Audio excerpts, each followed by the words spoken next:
Hey guys, I just wanted to do a quick moment to kind of do, I guess, an addendum or appendix or whatever have you to a video I did early this morning talking about California Guardian being arrested by Baldwin Park PD.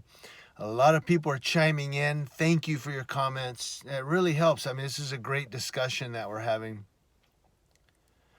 But I wanted to clarify some things because I think some people think that I'm totally against Baldwin Park PD and saying that they did wrong and they should have never arrested CG and da da da.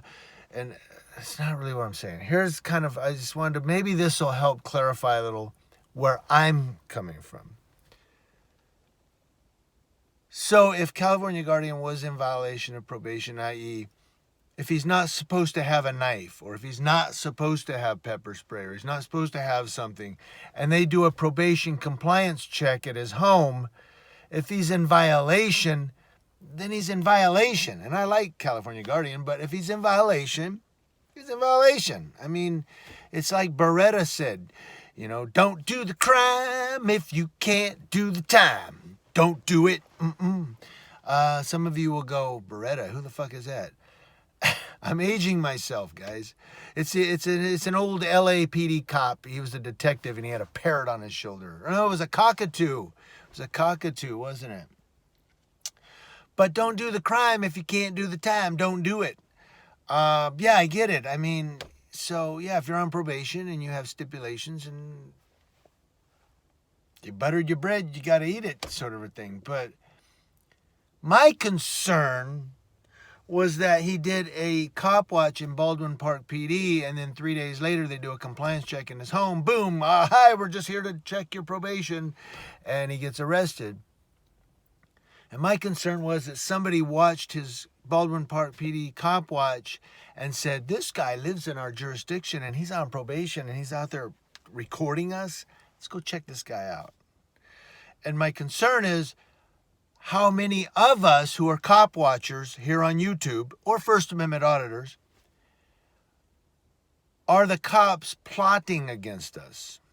And maybe I don't mean to sound paranoid delusional, like just because you're paranoid don't mean they're not out to get you, kind of a thing. I don't mean to sound paranoid delusional or conspiracy theorist, but it's a concern. It makes me kind of wonder. I wonder how many people watch my videos here in Yucaipa or San Bernardino County and are going, we're going to get this community Leo Watch motherfucker, and we're going to his ass is going to jail for something.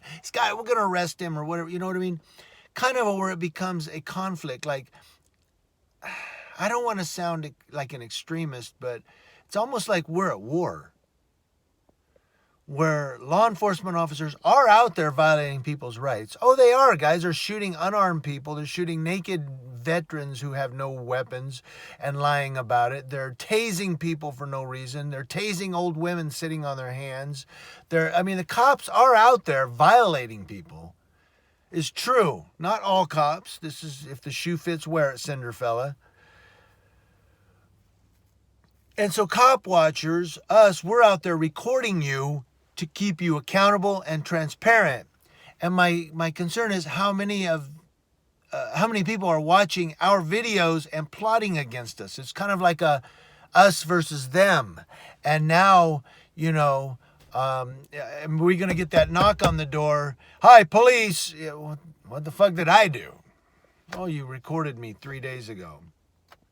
So that's where I'm coming from. That's when I talk about the Baldwin Park PD. I'm not necessarily saying they were absolutely wrong, that they should have never arrested him. If he's in violation of probation, he's in violation of probation. My concern is how they came to that with him 3 days after he just did a cop watch in Baldwin Park with the police. And how many of us cop watchers on YouTube have to grow eyes in the back of our head? And someone had mentioned, a lot of the First Amendment audit community and cop watchers are criminals, people who, have sexual offenses, fraud, fraud crimes and so forth. They're criminals with criminal records and multiple arrests and convictions, and I get all that. And that's why I'm not subscribed to News Now Houston anymore. I don't want to be a part of that. This guy who was convicted of aggravated rape, I don't want to be associated with that guy. So I'm not subscribed to him. I'm not going to name a lot of people because then people will get offended. But News Now Patrick, I'm not subscribed to because he just harasses people. It's just because it makes good video. So I get that a lot of the people that are out there doing First Amendment audits and cop watching are of the nefarious community. They're not the better half of humanity. I get that. But my only concern here with Baldwin Park and this arrest was, how did they come to, hey, we're going to do a compliance check on this guy's house, he's on probation? Was it just, they were just doing it routinely with all people on probation in their jurisdiction? Or was it that he just did a cop watch on them and they were like, let's get this motherfucker? Because if that's the case, then us cop watchers, we need to grow eyes in the back of our head.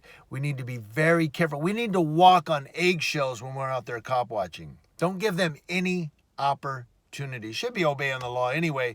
But I was obeying the law when I legally crossed the street and I was accused of jaywalking when I didn't. I did not violate CVC 21995. Look it up. But I was accused of it simply because the deputy needed something to detain me. And that's what I'm talking about. We have to grow eyes in the back of our head when we're out there cop watching because these cops are out to get us. I don't know. Do you agree? Comment section below. But that's where I'm coming from, guys. Thank you for watching. I hope that clarified it a little. Community Leo Watch. Law enforcement officers. I'm watching you, watching me, watching you.